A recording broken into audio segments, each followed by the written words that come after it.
La charla va a constar de una introducción, de definir los trastornos, el seguimiento y tratamiento y algunas conclusiones. En principio, los trastornos hipertensivos del embarazo son una de las complicaciones más frecuentes de la gestación, causan morbilidad grave, discapacidad crónica y muerte materna, neonatal y perinatal, requieren de un diagnóstico precoz, de un seguimiento y control exhaustivo, y la preeclampsia específicamente es la principal entidad ligada a la mortalidad. Bueno, los trastornos hipertensivos del embarazo tienen una distribución bastante amplia, con variaciones regionales, y esto está ligado a las características socioeconómicas. Entonces tenemos incidencias entre el 2 y el 15% de las gestaciones en países pertenecientes a América del Norte y Europa, e incidencias cercanas al 35% en países de África y América Central y Asia.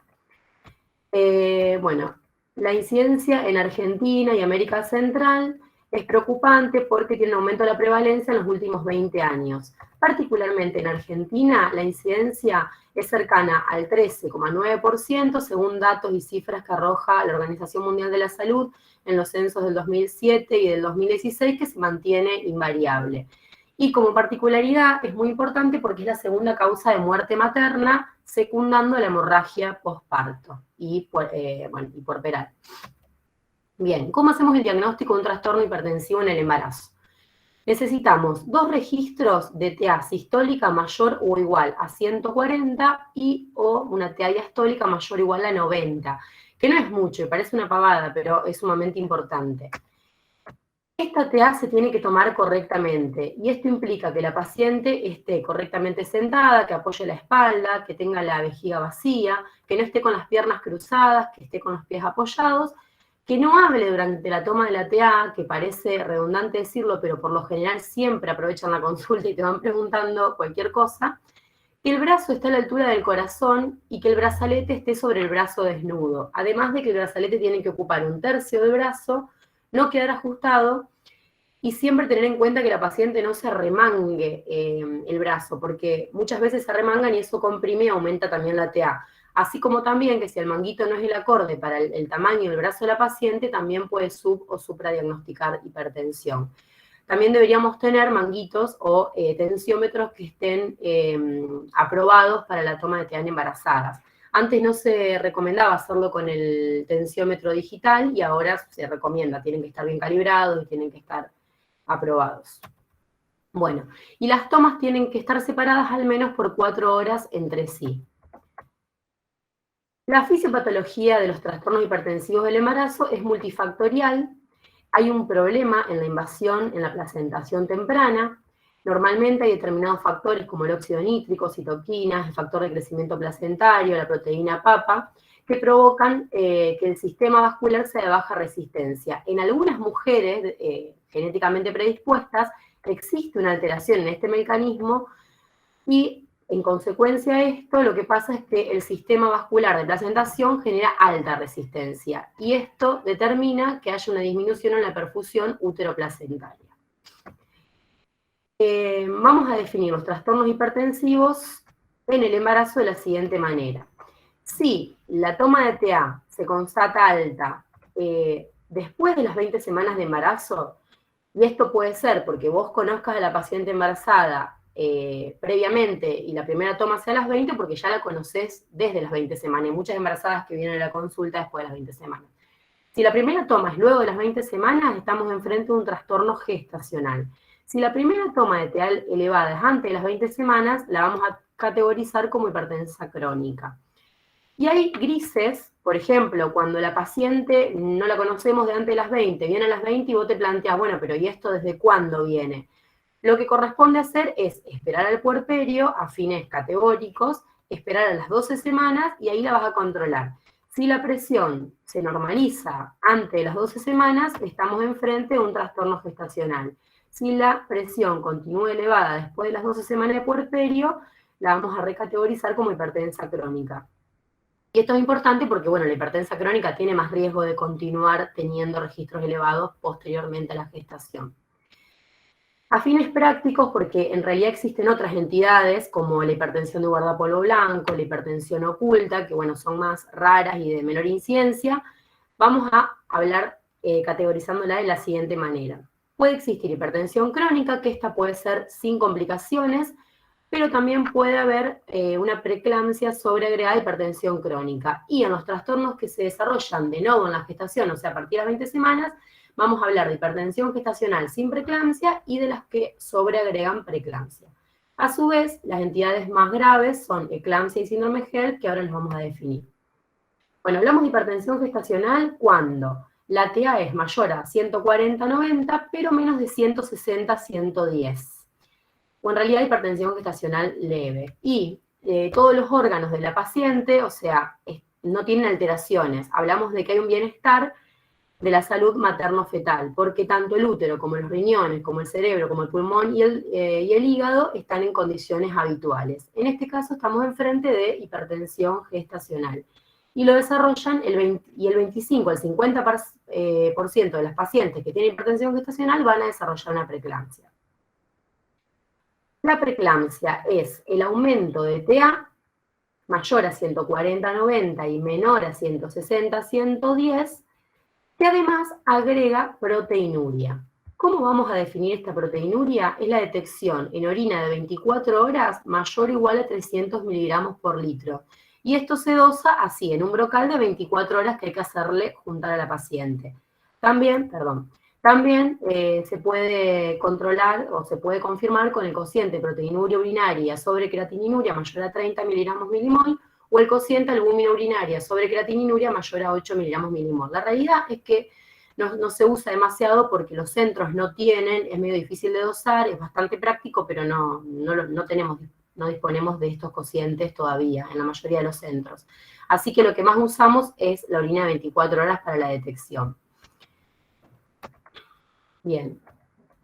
La preeclampsia leve o sin criterios de gravedad es la hipertensión con proteinuria que no tiene otra complicación, que tiene ausencia de alteración de bienestar materno-fetal. O sea, todos los órganos funcionan bien, excepto el riñón, que demuestra la proteinuria.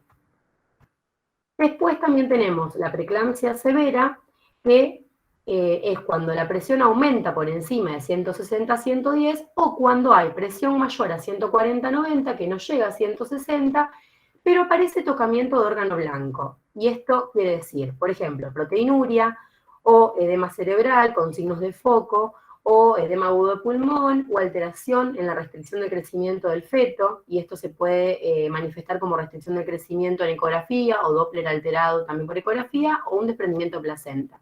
Y alteración de la función hepática. Y esto es importante que tengan en cuenta porque este concepto cambió hace poco. Antes la preeclampsia grave era la hipertensión más la proteinuria mayor a 5 gramos, y hoy por hoy se dice que aunque la paciente no tenga proteinuria, si te lleva una embarazada que está a 140-90 y tiene aumento de las transaminasas por encima del doble de lo normal, estás en condiciones de decir que tenés una preeclampsia severa. Y eso implica muchas veces la finalización del embarazo. Entonces, tenés que tener el registro elevado de la TA en 2 tomas, separadas de 4 horas, más cualquiera de todos estos. O sea, puede no tener signo de foco, pero puede tener un edema de pulmón, puede tener proteinuria y no tener ninguno del resto. Es bastante amplio el concepto. Entonces, a grandes rasgos, es la hipertensión más alteración del bienestar materno-fetal, como ya mencionamos. Y esto se va a definir como precoz cuando ocurre antes de las 34 semanas, que tiene peor pronóstico, y preeclampsia tardía cuando ocurre posterior a las 34 semanas.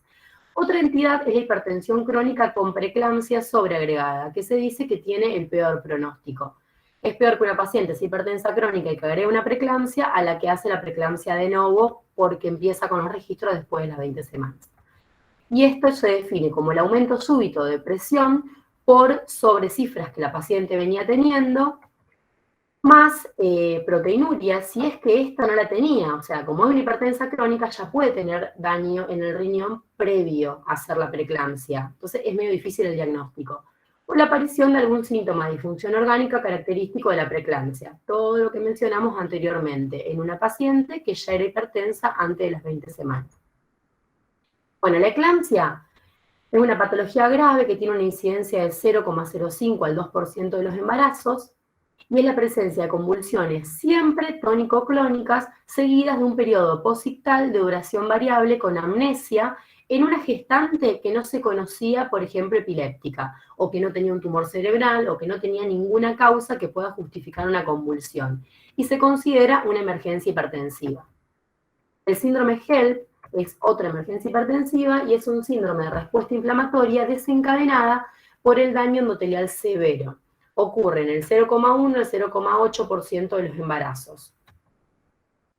Bien, y esto, o sea, las siglas en inglés significan alteración de la función hepática, que esto tiene que tener valores al menos duplicados, signos de hemólisis, traducidos como aumento de la LDH mayor a 600, bilirrubina total aumentada mayor a 1,2, anemia con hematíes fragmentados, esquistocitos, que esto lo ve el hematólogo, enfrotis de sangre periférica, o una aptoglobina menor a 80. Cualquiera de los tres marca hemólisis. Y plaquetopenia menor a 150.000. Por lo general es menor a 100.000, pero también puede ser menor a 150. Bien, y el síndrome HELP es completo cuando tiene las tres alteraciones o es incompleto cuando tiene una o dos alteraciones en el laboratorio. Ahora, fíjense lo difícil a veces que es el diagnóstico, porque si vos considerás que una hipertensa que comenzó con los registros más allá de las 20 semanas, vos le sacás un laboratorio y tiene plaquetopenia, no sabés si está enfrente a una preeclampsia severa, que por ahí te da más tiempo de espera, o ante un síndrome HELP incompleto. Bien, los factores de riesgo para los trastornos hipertensivos del embarazo se pueden dividir en bajo riesgo o alto riesgo. Los de bajo riesgo son la nuliparidad, o sea que la paciente no tenga parto previo, historia familiar de madre o hermana que haya tenido antecedente de preeclampsia, edad mayor a 35, menor a 16 años, intervalo intergenésico mayor a 10 años, o sea, el intervalo entre los dos, entre otro embarazo, antecedente de restricción de crecimiento intrauterino, pequeño para edad gestacional o resultados neonatales adversos en embarazo anterior, índice de masa corporal mayor a 35, síndrome de ovario poliquístico y tratamiento de reproducción asistida.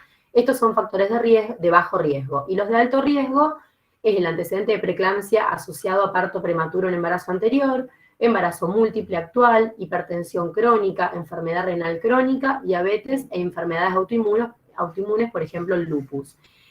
Se dice que si vos querés hacer un screening para preeclampsia temprana, considerando dos factores de alto riesgo, perdón, 3 de alto riesgo o 2 de bajo riesgo, ya podés darle aspirina, que es una de las formas de prevenir la preeclampsia temprana.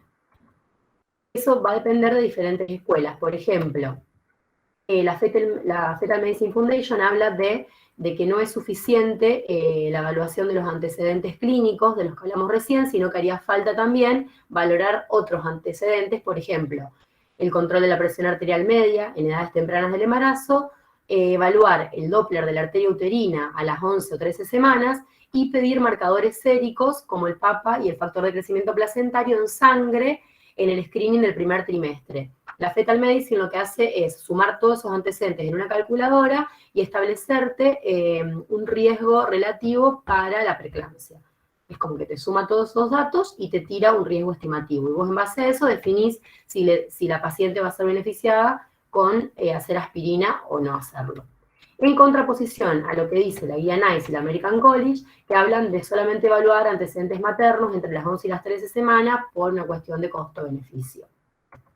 Bien, se hizo un estudio multicéntrico que estudió cuál de los dos estudios era más efectivo, digamos, cuál de las dos posiciones en el 2017, y lo que concluyen es que el mecanismo propuesto por la Fetal Medicine Foundation, el algoritmo usado, en combinación de factores maternos junto con el dosaje sérico de proteínas y la ecografía, es superior a los métodos propuestos por la guía NICE y la American College, logrando unas tasas de detección cercanas al 100% versus tasas del 20% de detección.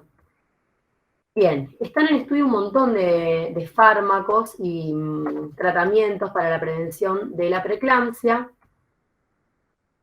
Al momento, los estudios más importantes, como el ASPRE, por ejemplo, demuestran que la administración de aspirina en comparación con placebo tiene una tasa de reducción muy grande en preeclampsia temprana. Y esta dosis tiene que ser entre 75 y 150 miligramos al día en toma nocturna, que eso es muy importante porque el estudio se hace con la toma nocturna, y iniciado antes de las 16 semanas. Si vos encontrás una embarazada y la evalúas a las 20 semanas y empezás la aspirina, no está demostrado que tenga protección como si lo arrancas antes de las 16 semanas. Esto favorece la placentación en estadios tempranos del embarazo y podría prevenir restricción de crecimiento, desprendimiento de placenta y parto prematuro.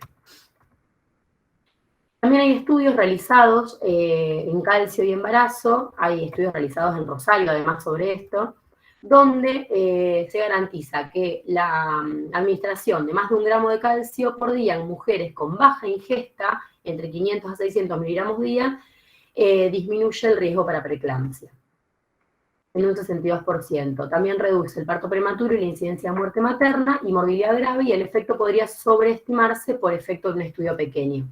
O sea, hacen falta más estudios, pero se comprobó esto. El problema con el calcio es que es difícil dosar la baja ingesta, o sea, es bastante complicado definir cuando una embarazada consume poco calcio por el calcio en los alimentos y demás. Bien, habría que suplementar entonces en la que vos demostrás que consume poco calcio, 1,5 a 2 gramos de calcio al día a partir de las 20 semanas de embarazo. Así que lo único probado de todo esto es el calcio y la aspirina, vitamina C, ya se demostró que no tiene efectividad, las tiacinas también, y están en estudios el esomeprazol, el sildenafil y la parvastatina. Bien, ¿qué hacemos cuando tenemos enfrente una hipertensa crónica? Si la hipertensión crónica es leve, esto es que es mayor a 140/90 y menos de 160/110, ¿cómo lo sigue el obstetra? Tiene que pedirle laboratorio mensual con proteinuria de 24 horas para ir controlando que no entre en rango de preeclampsia. Continuamente ir evaluando si tiene riesgo cardiovascular, que esto lo hacemos con el laboratorio y con el examen físico, controles obstétricos en conjunto con alto riesgo, hay consultorios aparte de alto riesgo obstétrico, cada 2 o 4 semanas, y hay que hacer ecografía obstétrica dosando el Doppler de la arteria uterina entre las 11 y las 13 semanas, y Doppler del feto desde las 24 o 26 semanas. Normalmente en el seguimiento de una embarazada de bajo riesgo no se le pide Doppler fetal, el Doppler lo que hace es evaluar la circulación del bebé y la circulación materna. Eso se hace en embarazos de alto riesgo. En los efectores públicos no le pedimos Doppler a todo el mundo. Bueno, y comenzar la profilaxis con aspirina, como dijimos recién, 150 miligramos día, toma nocturna. En la hipertensión crónica severa, que son las pacientes que manejan valores mayores a 160/100, siempre se debe internar para ajustar la dosis de medicación. Nosotros no le tomamos 160 o 170/100 y le decimos aumenta la dosis y andate a tu casa. Por lo general se interna porque suelen ser pacientes con un medio también dificultoso y poco adherentes, donde no se puede garantizar el cumplimiento, como para ver cómo regulan la TA, controlando efectivamente que tomen esa medicación. Y depende de la edad gestacional en la que uno se encuentre, se evalúa la finalización del embarazo. Bien, cuando hablamos de hipertensión gestacional, que recordemos que es cuando el diagnóstico se hace después de las 20 semanas de embarazo, también podemos clasificarla en leve y severa. La leve también es cuando manejan entre 140/90 y 160/100. El control se puede hacer ambulatorio, con laboratorios cada 15 días y proteinuria 24 horas mensual, con ecodoppler también mensual, tratamientos farmacológicos si la presión se mantiene constante con valores mayores a 140/90. Si la paciente maneja 140/90, 130/85, 140/95 y es así medio aislado el registro, no la medicamos. Si continuamente mantiene valores mayores a 140/95, ahí iniciamos el tratamiento. Perdón. El control ambulatorio de la presión 3 veces por semana y el seguimiento con alto riesgo cada 20 días. Por lo general le pedimos a la paciente que anote en un papelito las cifras de presión arterial que va teniendo y que la traiga a la consulta para poder valorar si subimos la medicación, si la mandamos al cardiólogo, cómo hacemos. La hipertensión gestacional severa, al igual que la hipertensión severa, también implica internación, con laboratorio al ingreso y luego cada 15 días, si la paciente es externa, proteinuria 24 horas mensual, ecodoppler cada 15 días, tratamiento farmacológico siempre. No vamos a dejar a una paciente con esos valores sin medicación. Bueno, y si se va de alta y no se finaliza el embarazo, control ambulatorio de la presión todos los días, no como la hipertensión gestacional leve. Acá le decimos que se tome todos los días y que nos traiga el registro. También el seguimiento con alto riesgo. Bueno, ¿qué hacemos con las preeclampsias? La preeclampsia también se puede clasificar como leve y severa, como ya dijimos. La leve, al igual que la hipertensión leve y que la hipertensión gestacional leve, tiene un control ambulatorio con el laboratorio cada 15 días, la proteinuria 24 horas mensual, el ecodoppler cada 15 días, desde las 28 semanas de gestación, tratamiento farmacológico si la presión está constantemente mayor a 140/90, mantenida, control ambulatorio de la presión arterial y el seguimiento con alto riesgo. Interna cuando la paciente por alguna razón no puede realizar el estudio adecuado. Nos ha pasado que la paciente viene sin medicación o con medicación a la guardia obstetricia, que la pueden recibir a lo mejor como médicos en un SAMCO o en la guardia general. Si la paciente viene 150/90 y no tenés laboratorio para hacerlo en el momento, no la vas a mandar a la casa, la vas a internar para hacerlo con internación o para derivarla y que sea un efector de mayor complejidad. No se la deja si vos no puedes garantizar que la paciente venga o que le saquen un laboratorio en el momento y que la presión le baje en una hora. La preeclampsia severa siempre se interna, se hace el laboratorio al ingreso y cada 48 horas se repite mientras dure la internación. Se evalúa siempre el signo de daño en órgano blanco, como decíamos antes, si la paciente empieza a tener pródromos, visión borrosa, dolor de cabeza, epigastralgia, cualquier cosa que nos haga pensar que esa preeclampsia está tocando algún órgano blanco o se está transformando en un síndrome HELLP, nos va a obligar a sacar un laboratorio para confirmarlo, a finalizar el embarazo. Se tiene que hacer el NST, que es el test no invasivo, que es un monitoreo fetal de 10-15 minutos, o latidos cardíacos si el bebé tiene menos de 30 semanas, la ecografía con Doppler al ingreso y cada 15 días, se valora la maduración pulmonar, se maduran los pulmones del bebé cuando vos supones que el embarazo se puede terminar antes de las 35 semanas y 6 días. Y tenemos preeclampsias severas de 25, 26 semanas, son pacientes muy graves. Entonces siempre que la internás para controlar la presión y para estudiarle, madurás los pulmoncitos de bebé y eso se hace con betametasona, 12 miligramos cada 24 horas. O Dexa, 6 miligramos cada 12 horas por 4 dosis. Bueno, siempre se instala el tratamiento farmacológico y se coloca sulfato de magnesio. Eso es algo que ustedes tienen que tener presente. Después hay un algoritmo que les voy a dejar para que sepan porque es lo que pueden hacer como médicos de guardia cuando llega una embarazada con una TA elevada.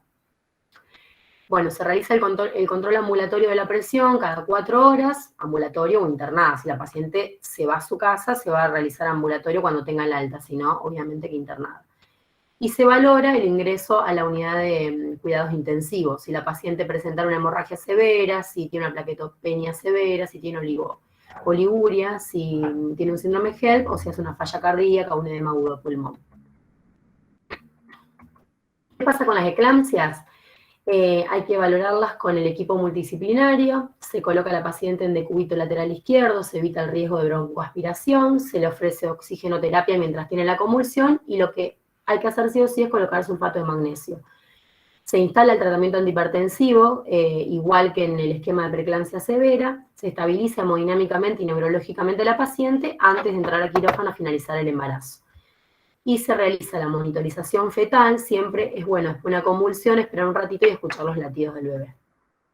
En el síndrome HELLP, también la evaluación es con el equipo multidisciplinario, se tiene que poner sulfato de magnesio siempre porque la paciente con síndrome HELLP también tiene riesgo de tener convulsiones. Hay que controlar la presión, se instala el tratamiento antihipertensivo con idem esquema que la preeclampsia severa, se estabiliza hemodinámicamente a la paciente antes de finalizar el embarazo.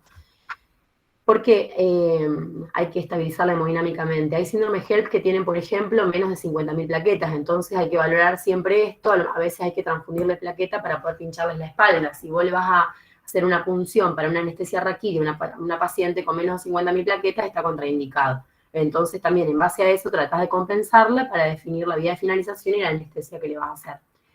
Se le pide ecografía o tomografía, si presenta dolor epigástrico o en hipocondrio derecho, sugestivo de hematoma hepático, hemos tenido roturas hepáticas en síndrome HELLP. Y se va a hacer corticoides cada 6 horas en los casos de plaquetopenia menor a 100, 50.000, eso se establece después con los médicos clínicos. Hay que tener en cuenta que el mayor descenso de las plaquetas es 24 horas posparto y el peor momento de la patología del síndrome HELLP por lo general es en 24 y 48 horas después del nacimiento del del neonato. Bien, las mujeres con trastornos hipertensivos severos presentan riesgo aumentado de hipertensión crónica, diabetes y enfermedad cardiovascular. Esto lo tenemos que tener en cuenta para hacer un seguimiento posterior de accidente cerebrovascular y enfermedad renal crónica. ¿Cuál es el objetivo de una embarazada? Prevenir la eclampsia y las complicaciones cerebrocardiovasculares. No es que con el tratamiento antihipertensivo vas a evitar que la paciente haga una preeclampsia. Lo que querés hacer es disminuir el riesgo de eclampsia y de accidente cerebrovascular. Bien, el tratamiento de la hipertensión puede ser no farmacológico, con la dieta hiposódica, reposo y dieta hipocalórica. La realidad es que no hay nada demostrado con respecto al tratamiento no farmacológico. Lo único que se sabe es que las pacientes hipertensas crónicas se podrían ver beneficiadas con disminuir la ingesta con la dieta hiposódica. Las pacientes que tienen hipertensión gestacional no se verían favorecidas porque la fisiopatología es otra que desencadena la patología. Dentro del tratamiento farmacológico, para la emergencia contamos con estas drogas, la betalol, nifedipina y dralacina, y para el tratamiento de la patología crónica con la betalol vía oral, nifedipina y alfametildopa. Lo más importante en la emergencia hipertensiva, como dije anteriormente, es la instalación rápida del sulfato de magnesio. Y es una droga que no se usa demasiado, es como que la gente le tiene miedo, pero es lo que te previene y lo que evita la hemorragia cerebral y las convulsiones. ¿Cuándo instalás el tratamiento antihipertensivo? También, como dijimos, cuando la TA es mayor a 140/90, continuado en varias tomas. Bien, ¿qué pasa con las pacientes que vienen tomando ARA, IECA, inhibidores directos de la renina? Estos fármacos están contraindicados en el embarazo porque en el primer trimestre provocan oligoamnios, RCI, insuficiencia renal, bajo peso al nacer, anomalías cardiovasculares, polidactilia, hipospadia y abortos espontáneos. Y en el segundo trimestre provocan insuficiencia renal, oligoamnios, hipoplasia pulmonar, malformaciones craneofaciales y cardiovasculares. Con lo cual son fármacos que no utilizamos en el embarazo. Bien. Con respecto al sulfato de magnesio, se demostró que se tiene que utilizar como prevención de la eclampsia en mujeres con preeclampsia severa, es el tratamiento de la eclampsia con preferencia a otros anticonvulsivantes, y no hay consenso sobre su utilización en casos de preeclampsia ni hipertensión gestacional que no tienen criterio de severidad. Por ejemplo, una paciente que tiene una TA 150/90 no se va a ver beneficiada con el sulfato de magnesio, porque además tiene 1.000.000 de efectos adversos. No es tan sencillo. Cuando ponemos sulfato hay que controlar cada 2 o 3 horas la frecuencia cardíaca, la frecuencia respiratoria, la diuresis, porque puede dar depresión, bueno, de todos estos parámetros. Bueno, hay un estudio muy importante que es en el que se basa la indicación, que demuestra que reduce el riesgo de eclampsia y comorbilidad materna. Bien, cuando hablamos de tratamiento crónico, alfametildopa, la betalol y amlodipina y nifedipina, tendríamos que hablar de estas premisas. Si tenemos una presión menor a 110/70, hay que disminuir la dosis o suspender la medicación. También hay que conocer cómo suspender la medicación porque, por ejemplo, los beta bloqueantes no puedes suspenderlos de una porque te pueden hacer efecto rebote. El objetivo de la presión en una embarazada siempre es tener cifras de 130/85 o más, entre 130/85 y 140/90, está ahí en el límite. Si vemos que con la medicación, a lo mejor ya venía con la betalol, manejaba mal, le subimos la dosis de la betalol y maneja 120/70, no es la idea porque no queremos provocar un hipoflujo de la placenta. Bueno, estos son los fármacos que usamos. Por lo general empezamos con la betalol, la baja dosis es 100 miligramos de 3 a 4 veces al día. Vemos que si la presión no se controla, podemos aumentar la dosis del mismo fármaco a dosis media. 200 miligramos 3 o 4 veces al día, y si la presión no se controla, podemos subir esa dosis a dosis máxima o agregar un segundo o tercer fármaco. Se dice que la paciente está tratada a dosis máxima cuando tiene las dosis máximas de los 3 fármacos. Se puede tratar hasta con los 3 fármacos. Y esto parece una locura. Me decía una embarazada que está cursando un embarazo de 36 semanas con 3 fármacos. Es como medio difícil de imaginar, pero la verdad que estas 3 drogas nos dan respiro cuando, por ejemplo, las pacientes vienen con 27 semanas y la verdad que finalizar un embarazo con 27 semanas porque la paciente maneja mal la presión, pero el laboratorio lo tiene bien, el bebé crece bien y no tiene otra causa de finalización, no está bueno. Entonces, en esos casos de embarazos tempranos, tratamos de agotar las 3 líneas farmacológicas a dosis máxima.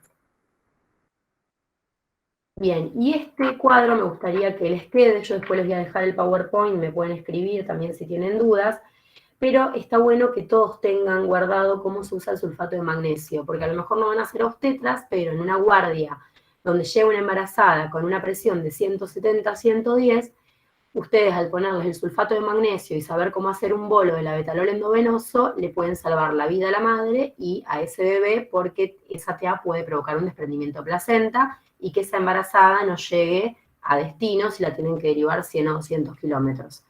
Siempre que la paciente llega con una presión superior a 160, 110, 160 o 110, si tiene 150, 110 también, si tiene 170, 90 también.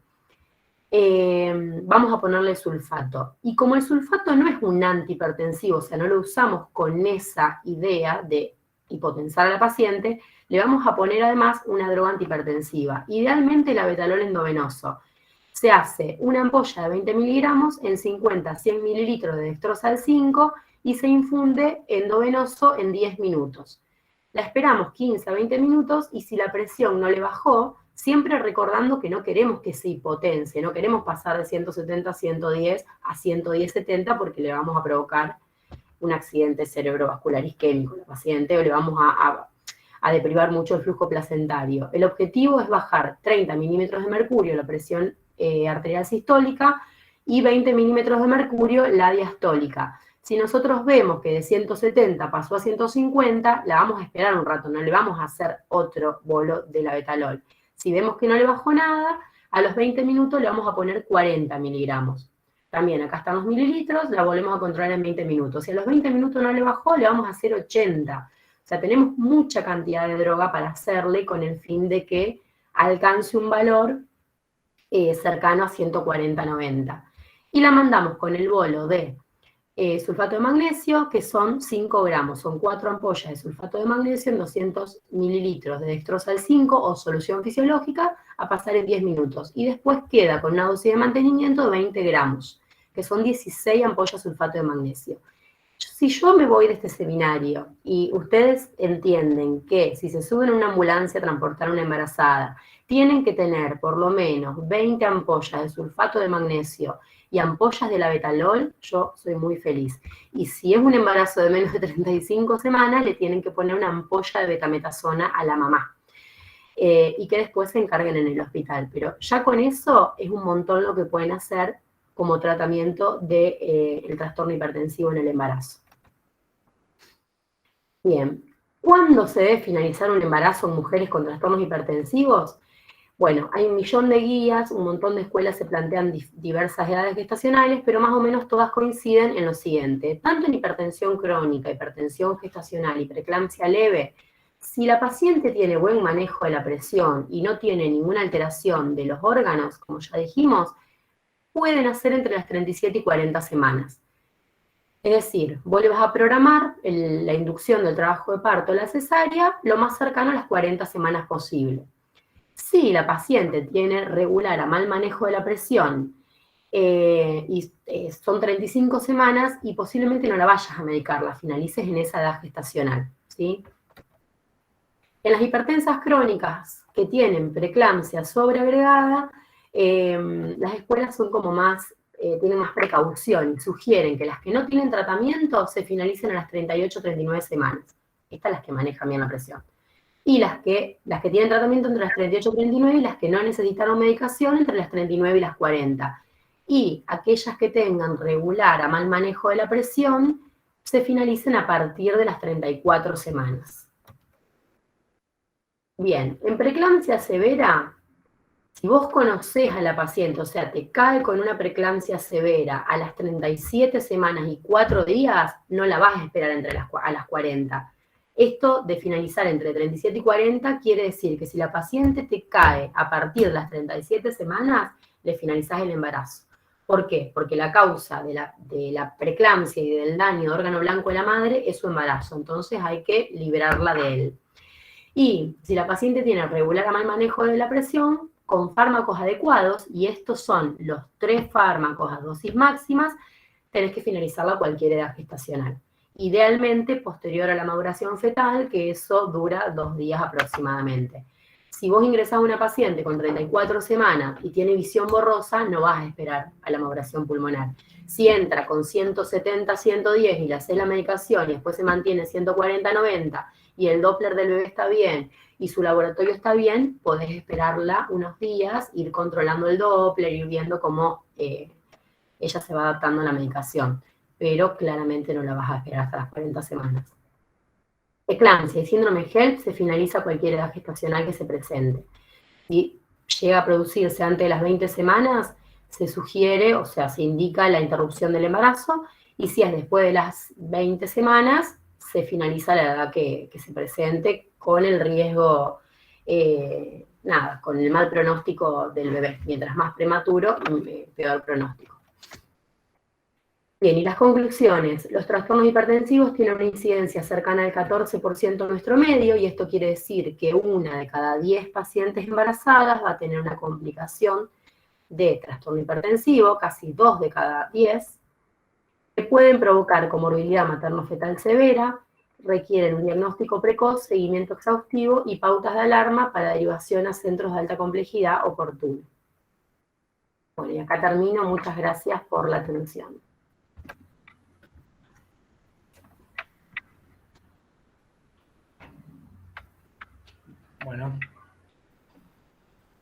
Bueno, María Guadalupe, muchas gracias por la clase, por el tiempo. Chicos, si tienen alguna pregunta.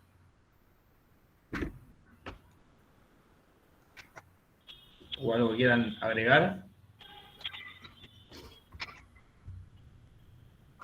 Quiero saber si se entendió, más que si quedó claro.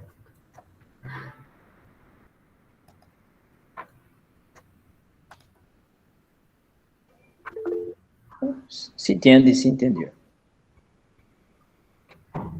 La clase es muy importante, no sé qué para lo que vayan a rendir, pero para toca muchas especialidades, cardio, clínica, gineco. Así que, bueno, muy importante. Así que, bueno. Ahí me preguntan sí. El sulfato de magnesio como profilaxis. Sulfato de magnesio como profilaxis de eclampsia. Cualquier paciente que les entre con una presión mayor a 160-110 a la guardia general, estando embarazada, hay que ponerle sulfato de magnesio, aunque no tenga pródromos. Y si tiene 140-90, pero tiene signos de foco, le duele mucho la cabeza, le duele el estómago, tiene visión borrosa, también se le pone el sulfato. Es una droga que protege la convulsión y, bueno, además previene un montón de complicaciones.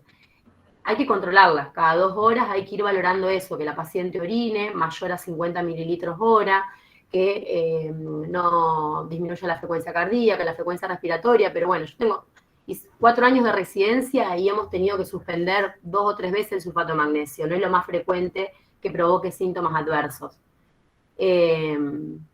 La dosis es esa que les decía, son 4 gramos de carga y 16 gramos después de mantenimiento. Y lo más importante que ustedes tienen que saber es que si una paciente le llega embarazada, porque a veces consultan con 30 semanas de embarazo, con 32, con atenolol, con enalapril, hay que cambiarle la medicación. A lo mejor no nosotros, mandársela al cardiólogo, o buscar un equipo multidisciplinario que la pueda ver. Y la paciente se va después con el sulfato cuando... Por lo general, el paciente que tiene sulfato de magnesio no se va de la internación con su bebé adentro. Si vos le ponés sulfato es para finalizarla. Hemos tenido pacientes con preeclampsias severas tempranas que vienen, por ejemplo, 180, 110 con 24 semanas de embarazo, 25, donde la viabilidad fetal no tiene mucho éxito, o donde vos te planteás realmente si finalizar el embarazo, o esperás la maduración pulmonar y le pusiste el sulfato. Le indicaste la medicación, empezó con la betalol y mejoró, y le sacás el sulfato y esa paciente se queda internada. Son 2 días de sulfato de magnesio, más que eso no. 24 o 48 horas, y si la operaste en el medio, se recomienda dejarle el sulfato de magnesio 24 horas post cesárea o postparto, porque la paciente puede hacer convulsiones hasta 7 días después del nacimiento del bebé, en una preeclampsia severa, que eso no lo dije. Si se intoxica con sulfato de magnesio, le sacás el sulfato, vas viendo cómo maneja y se le puede hacer gluconato de calcio como antídoto.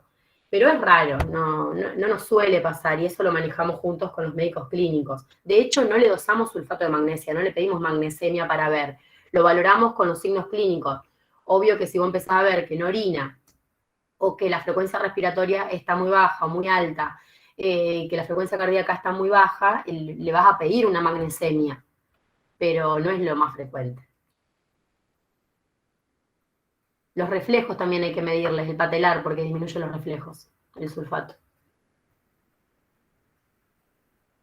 Igualmente, a no ser que ustedes sean residentes de obstetricia, no lo van a hacer. Esto es para ponerle la ampolla y mandarla a la ambulancia a un centro de derivación. A mí, por ejemplo, me pasa ahora trabajando en las parejas, que no tengo laboratorio, que tengo que pelear con la persona que está de bioquímico que no quiere venir, que no entienden la gravedad. Te viene una paciente con 37 semanas, 140, 90, vos le pedís un laboratorio en el momento, y si ese laboratorio te viene alterado, a vos te viene una plaquetopenia, no la podés mandar a la casa con 140, 90.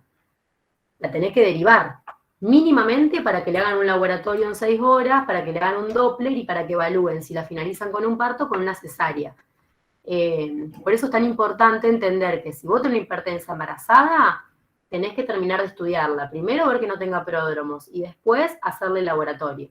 Y en base a eso definís, no mandarla a la casa como pensando que la hipertensión no pasa nada. Aparte, a veces las ves en excelente estado de salud. Vienen al consultorio y tienen 150, 100 de presión. Así que bueno, es medio complejo, espero que se haya comprendido.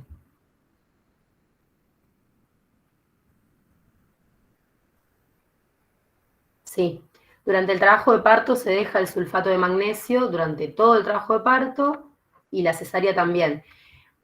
Cuando vos le ponés el sulfato, le ponés la sonda, entonces, y la sonda vesical para controlar diuresis, siempre. Paciente que sube una ambulancia con sulfato, tiene que tener una sonda. No va a pasar nada si el traslado dura 1 hora, 2 horas, no va a poder cuantificar mucho la diuresis.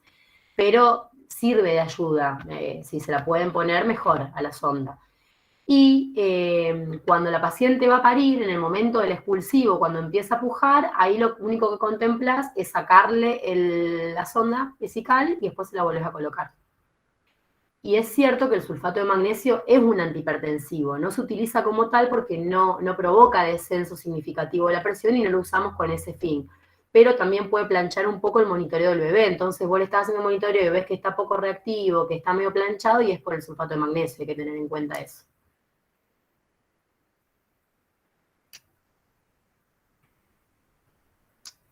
Bueno, ahí les dejo el mail, cualquier cosa, cuando estudien, si tienen alguna duda, preguntan. Cambió hace muy poco la definición de preeclampsia severa, eso quiero también que se queden con esa definición. Antes preeclampsia severa era hipertensión más proteinuria mayor a 5 gramos en 24 horas. Ahora, para lo único que nos importa la proteinuria en la preeclampsia, paciente que viene hipertensa con plaquetopenia, me da igual si tiene proteinuria de 0,3 o si tiene 5 gramos. Se la pido y se la hago dosar en 24 horas para descartar un nefrótico, porque el síndrome nefrótico va a tener otro tratamiento.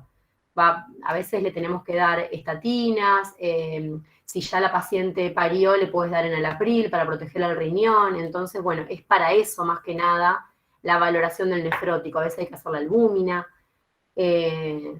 Bueno, solamente para eso.